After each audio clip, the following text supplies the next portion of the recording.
Good evening. इससे पहले हम लोग पार्टिकल सर्कल का थ्योरेटिकल एस्पेक्ट देखा था, जिसमें वेलोसिटी और टेंशन हमने डिस्क्राइब किया था और डिफरेंट पॉइंट पे हम वेलोसिटी और टेंशन निकाले थे।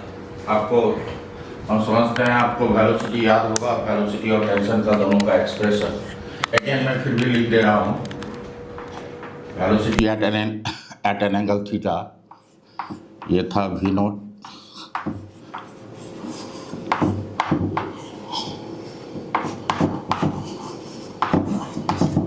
ये velocity at an angle theta है। आप लोगों को याद होगा, हम सोचते हैं। और टेंशन के लिए जो था फॉर्मूला वो ये था m v naught square by l minus 2 minus 3 cos theta m g. यही दो फॉर्मूला हमने निकाला था प्रीवियस क्लास में और ये काफ़ी इम्पोर्टेंट फार्मूला है।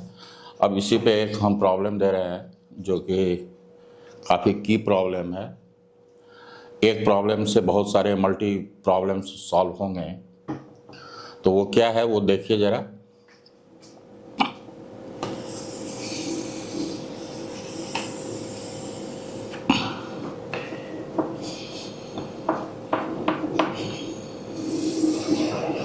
एक बॉब है और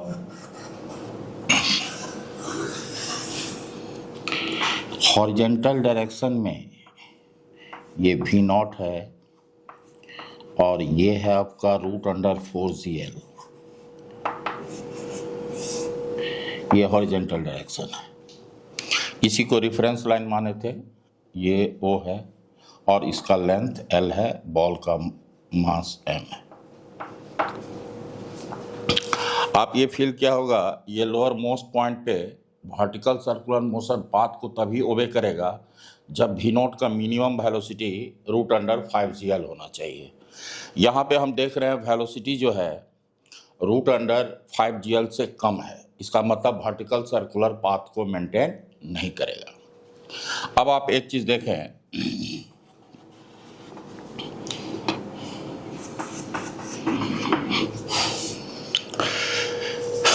ये ऑब्जेक्टिव में ये भी पूछता है जो फर्स्ट क्वाड्रेंट में वो ऑसिलेट कब करेगा, जब वी नॉट 0 से अधिक हो और √2GL के बीच में हो, रूट अंडर। ये कंडीशन रहेगा तो फर्स्ट क्वाड्रेंट, और इसको थर्ड क्वाड्रेंट कहोगे तो फर्स्ट और थर्ड में ऑसिलेट करेगा। दूसरी बात है, अगर वी नॉट का वैल्यू 2GL से तो अधिक हो लेकिन 5√5GL से कम हो, तो इस केस में क्या होगा? इस केस में होगा जो सेकेंड क्वाड्रेंट में ये कहीं से स्लैक होगा, कहे कि √5GL से कम है, 4GL है।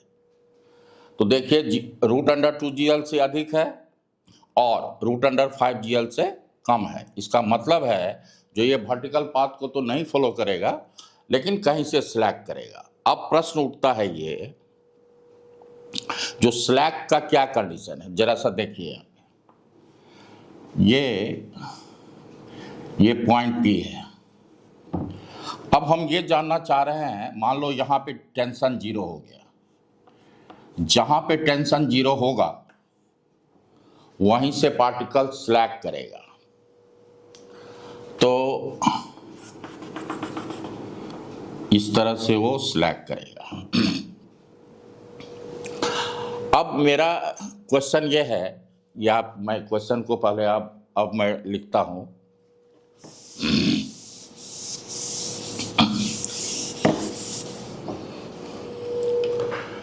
लोअर मोस्ट पॉइंट पे जो है वेलोसिटी दिया हुआ है √4GL। Find first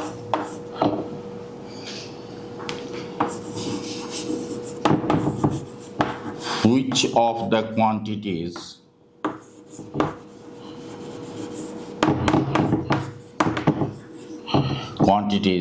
that is T और V, टेंशन और velocity, becomes 0 first.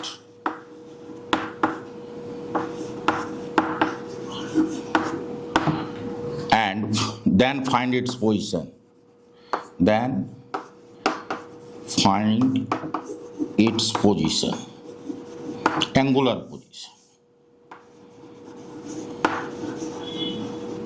Angular position.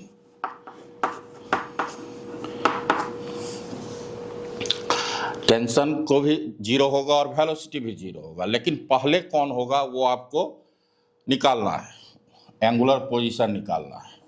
Second में कह रहा है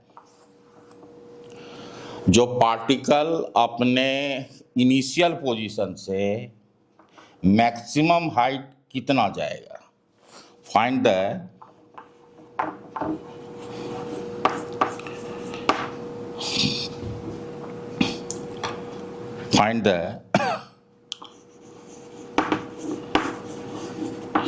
highest point of the particle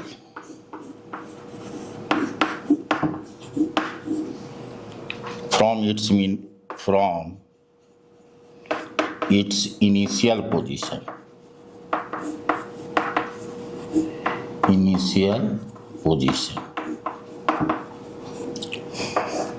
That is A.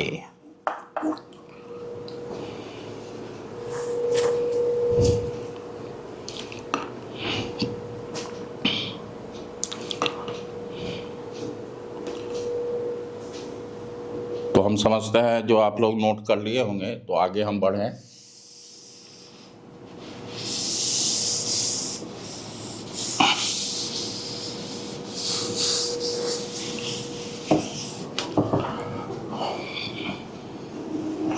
हम कह रहे हैं let t equal to 0 at theta equal to θ1 and v equal to 0 at theta equal to θ2। हम कह रहे हैं θ1 पे टेंशन जीरो हो रहा है और θ2 पे वेलोसिटी जीरो हो रहा है। तो अब टेंशन वाले एक्सप्रेशन में थीटा की जगह θ1 पुट करेंगे और टेंशन को 0 पुट करेंगे, और V0 की जगह पे V0 कितना दिया हुआ है, √4gl। तो टेंशन को 0 पुट कर रहे हैं, m/l ये हो जाएगा 4gl minus 2 - 3 cos θ1 into mg। LL cancel हो गया, 0 equal to 4 mg minus 2 plus 2 - 3 cos θ1 mg। तो mg कैंसिल आउट, -2 को इधर ले आते हैं तो ये 2 हो जाएगा, ये हो जाएगा 3 cos θ1। तो cos θ1 इक्वल टू हो गया 2/3। एक मिनट यहाँ हो जाएगा -2, 4 - 2 तो यहाँ होगा +2, इसको इधर लाएंगे तो -2 हो जाएगा। तो यहाँ पे हो जाएगा आपका -2/3 cos θ इक्वल टू हो गया, ये निगेटिव आ रहा है, इसका मतलब थीटा जो होगा ग्रेटर देन 90 डिग्री होगा। Theta must be greater than 90 degree. तो हम यहाँ पे लिख दे रहे हैं cos θ